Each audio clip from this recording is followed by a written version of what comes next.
kasi vie tel wana kasi bato mosusu bakanisa kutu ke na botina mwasi moko après petua mpe botina mwasi wana tozoyola mwasi non bato fai bavérité non naka na fille moko quelques mois aza kotambola bien te donc nabwakisi ye nde petua na yo ozwa ye azwi ye na interview abiki mwasi moko apambala tala niveau botina ye banano boboti na ye bakomona interview na bango bato bakoyebisa bango moni lelo poto kama moke bato bakoyebisa bango motango fingama na bino mwasi moko apambala mwasi moko aza pambala mobalaki na mairie ndeni nde noboti na plusieurs enfants non on dit qu'au-delà il y a sorcellerie, il faut qu'on manque, il y a intelligence, il y a sagesse. C'est pas possible. Après, soi-disant, non. Donc, soki ofandi na famille oyo bazalaka contre yo même mapa ou papa mama tiki bango kambaninga badondwa ye bafamille na balingela obula bafamille atindi kati ya kali sorcellerie ezana vient biso que ça dans kinangazi que dia mutu donc voilà et tout fait au suika ande mwana donc yongo donc voilà mais lelo na koma na sota ngo sota on a fait la révélation les a bolé za ne ti on so ngaba sala et pas na ngaba ko ba sute parce que ça change de côté so na bilo batabula moko ya sala na mona te so na mona na ba ngaza moto na ni aka bula na mona te nga au contraire nga longa pas na âge à 16 ans longa pas na âge à 16 ans na trikin na ki Angola tout ça mais na mto na simate boto na grand frère mais bon pour occupation na bango et tout ça na kendichik na do kendi pesa ba cours ya na salle formation ya ki prof et tout ça bon na souci ba petit ba na kin de ba personne qu'on va le colo on doit salir sa vie notre peau. Donc voilà, nous tous sommes bons à confesser ma mousse. Avec une interview, Paul Bassima m'a fait moi ça grand frère dans quel mensonge doit bomber l'essentiel. Donc même bateau balandare so qui vérité. Donc quand on bala moi soit j'avais un grand frère dans la mairie. Dans la mairie pendant 10 ans Botabana, ça c'est la haute sorcellerie. Mon frère est aussi sur donc enfant de l'opprobre, mais c'est ça ami l'opprobre. Donc il y a la honte, moi la honte, ce que je suis mathématique, donc comme l'opprobre, comme dans ma soni, ma casse, donc ils ont la Bible, un moment donc biblique, donc ma cambo, ils savent il y a ma donc bango soit ça bazo ça la Bible même dire bango na moso bakabwana bango ba moso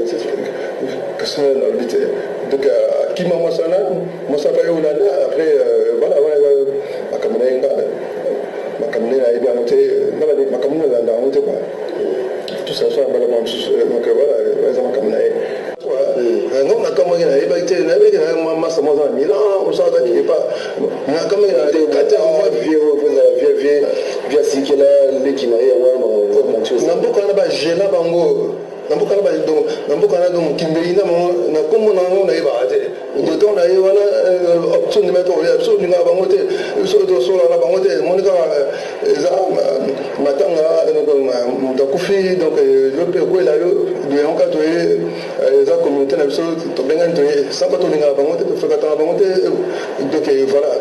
donc peut-être on peut kimsa bango pourquoi le ngombo na kima décider que tu connais absolument kima ya kima et tout ça donc il me bala kimi moi c'est pas kima c'est ma kima et tout ça donc voilà bana mama bosimba bokebi bobotami na famille na ndeko no leki to ya linga te yo seka linga te étoile nwengenga azo linga ba succès na tala Blaise Manzaba salela ki succès ya na yo azaki star ya botola ki étoile ya na yengi lelo kazare me kita po ya ye ça m'a mis ko na bwana solo ça fait longtemps ngaza mta nando ba media ba musuba peut-être ba éviter lelo media ko ben internet ngam media ou télévision normal et tout ça batele site ntango naleka na tele site avec conseiller ka naleka na radio ebele baafrika numéro 1 nakenda na états-unis naleka na NBC de chaîne américaine naleka na BBC na Londres na mboka na Congo naleka na ntango zala na télé Zaïre avec un grand prêtre Bolo Bonzakwa yamanga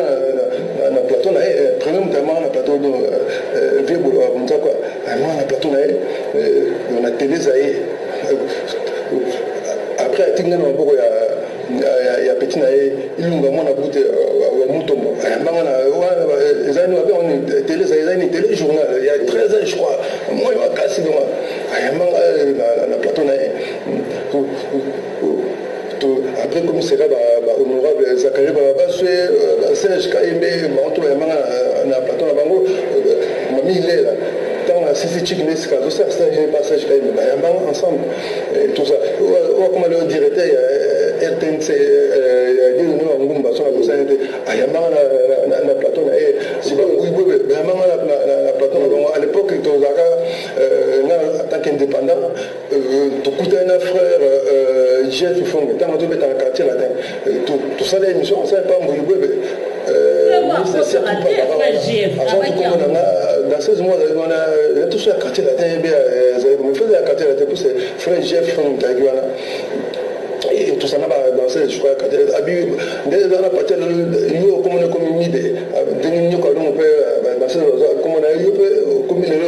dans 16 idées et tout ça c'est qui c'est tout dans le bulka. Donc likambo ezali a grand frère ya Blaise Manzambi star ya tongo ayebanaka na 16 ans bima luka vina e malgré tout papa bonga zaka na mbongo mais bande ko bokeba ka d'étoile ba bibi nemi na biswa liboso les gens de notre propre maison koza mobali na yo pe koza pe mwasi na yo koza bana koza mingi zaka ba yaya na baleki ndenge tobota ba album mama na misuba na sorcellerie donc ndenge bande ko linga ba petit na ye kota mwana baleki na ye Blaise Manzambi asaki déjà na misu ya mabe donc bande ko envier onyo so ezaki pa yaya na ye yango botola ka mwasi ya na keneti na mairie abalié papa lobi famille lobi babali bana babandi ko kufa mukolo mona kufaki omoni ke bato mabe ba ebaka zo sala mabe mukolo ka mona kufaki mukolo ya bengaka ndeko na ye po mona ke haute sorcellerie amoni ke ndeko na longi siko abenda ke pemeni po abenda eli susu ba ndeko vie o amoni passe abana fungura bilora minene ye banaka aningisa pe Belgique aningisa Zurich kuna na Suisse donc azaki mutu mo yebanaka même à partir à Kinshasa bakanga ke toi la mutu te moni siko ya yambinde vrai nzambe ya solo ayambite o Blaise Manzambi ba yamba ya koswanisa ka bato ko tsaka ba produit te ye penza ayambi nzamba solo yango moni kazareme kita moto donc aboto la kalupembe toi la ndeko na ye yango azo pesa conseil bokeba alobi na proverbe bokabi sorcier a gagné monde azui bino asaleli bino azo sise bino zo sala ye pasi yango vie mi data olobi ba fana kwita ba sorcier lokola bango bandimati alobi sorcier a bouger monde moyoka sorcier a envoûté monde azupe bato bele bandi bango sambela kama kamno simba te bato wana ba changer stratégie to bisabino bala combien ba koma ko simba ba bible surtout bando ka famille ba yaya ba ba simba ba bible bazo kosa botala ka ba fruit na bango bizaleli na bango bo comprendre que ba ya nzambe te mais mawa na bafana kwiti mawa lelo ndoki donc alata pour ceux qui nzambe pour la ko bungisa bana nzambe bien mais nzambe to la te moi mambo zabo mkebo te kemba boy tout ça na doit partir de ça changer de côté no ba to le wa benga pour ça nzambe sipo zala mulili zala mulili ozomona lelo ndoki donc alata pour ceux qui nzambe pour la ko bungisa bana nzambe bien mais ndoki ndia zana mito donc ndoki a gagné donc là je parti à mon kili voilà ta pour ya nzambe pour ba donc zabolo ala tu pose donc ya kinzambe on peut bungisa bana nzambe bien donc satan là tu pose nzambe ya kinzambe pas bungisa bana ya nzambe bien donc tout le monde bato que néglige chaque jour mais ma besoin battre moi kaka bato moi j'ai pas bon la vie na bango moi on t'a église 10 ans 15 ans mais ça toujours quand pas problème là ka pas ici là parce que nous avons comme bango déjà aza na ye musa na nzambe te donc soit à ça la mbongo et puis sorcellerie donc voilà dans l'atika poso donc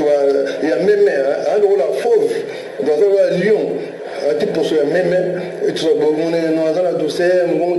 donc voilà en tout cas pour maintenant nous avons pour me dire qu'on va qu'on a même là c'est ma gars ça mais sur les gens là ils sont au Lingate et sur notre côté on a Zamba mais on a bien donc tika na au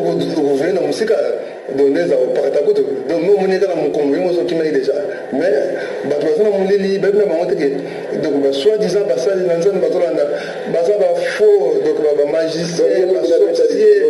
et tout ça dans abeda soki na bimana moi ça quand fois dans la vie oui na bah tu n'as pas lié au terrain et moi ça nga pour besoin de ça on a na hôtel en hôtel et tout ça tu vas bêter na sortir à l'obibo ça ngam me be des là on sont na ça et tout ça donc voilà et ça qui en tout cas ça n'a bien donné bien ça nous c'est katina donc pour la officiellement donc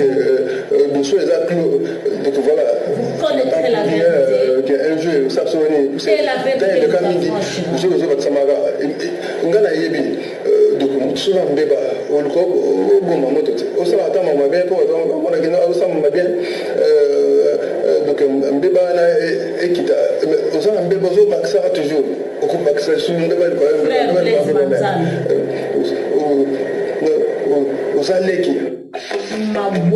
ndeko tisse relation na nzambe sino to oboya Yesu Masia pour rien asa yemse na Bible na sima na ngai balu bakolata po soi même so yo lingino koyoka to tanga Bible te tali yo yinano Yesu kotika la nzambe lobano asala kate ya osala na ba oyo batissa relation directement na yepo rido ya lettre ça ici parce que kambiso tokoma na accès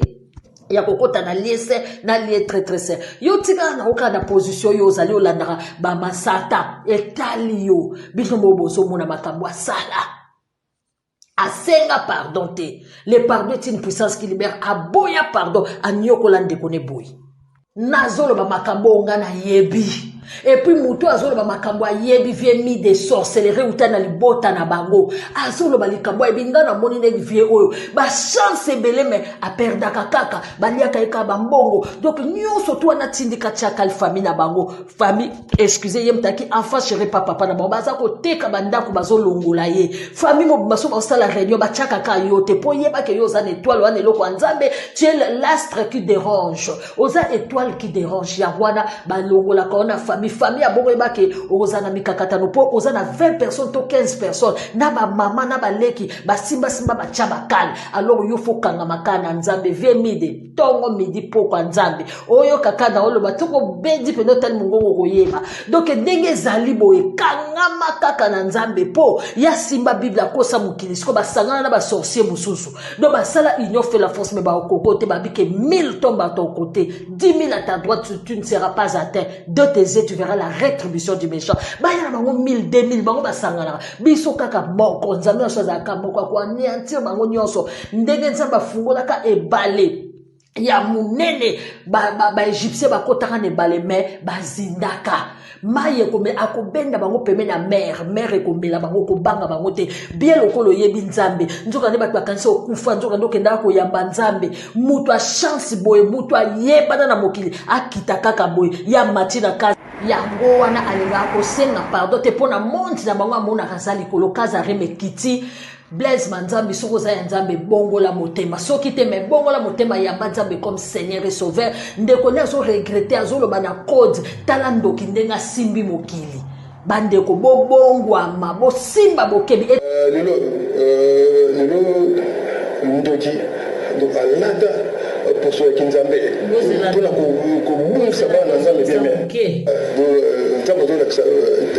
moi mambo za mo ke boite ke babo tout ça na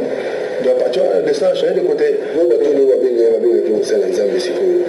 za mo lili za mo lili ozomona lelo ndoki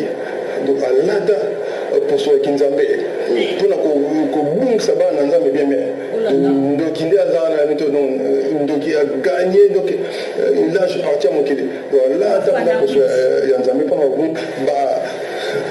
donc Zabolo, alors tu poses poso